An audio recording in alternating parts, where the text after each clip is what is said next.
It's really hard to say. That's the thing, a lot of it would come down to if there's a particular court case and the kind of judge that the case went before. But I wouldn't put too much hope into it because it is just a provincial legislation. Like the Constitution is the fundamental law, and the Charter is part of the Constitution. Something's got fundamental law. It can't be touched by just one legislature or even the House of Commons.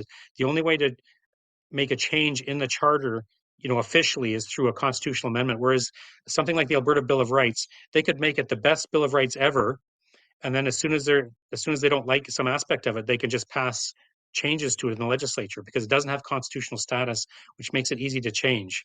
So like the Bill of Rights is a good thing as opposed to a bad thing, but it's still it doesn't have like the strength that something like a constitutional document has, like the charter. Now, you mentioned earlier, if the charter had been left out of the Constitution, that'd be a whole different ballgame, because then it would only apply to the federal government.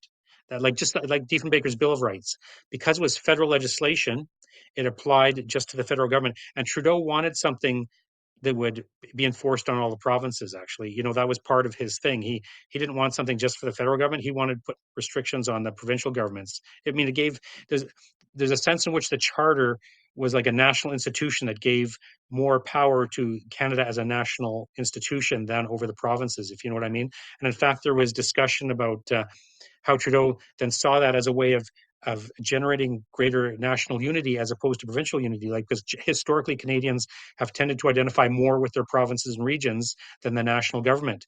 Having a charter that supposedly protected everybody, even from their provincial governments, was a way of, at least an attempt, to have people look to the charter as like our central document, the thing that we love the most, more than our provinces, if you know what I mean, to create a deeper national identity. Like it probably hasn't turned out quite the way that he was expecting, or excuse me, but that is kind of the direction of the charter, that we look to the charter to protect us, not to our provincial governments, right? So to kind of Trudeau was trying to create that more national, centralized kind of viewpoint rather than localized, provincial and regional loyalties. So you bring up a really good point there because this really took away the power of the provinces and consolidated it more into the federal government, which the federal government has never stopped. It just keeps moving in that direction more and more, which is why Alberta, it has been fighting back so hard.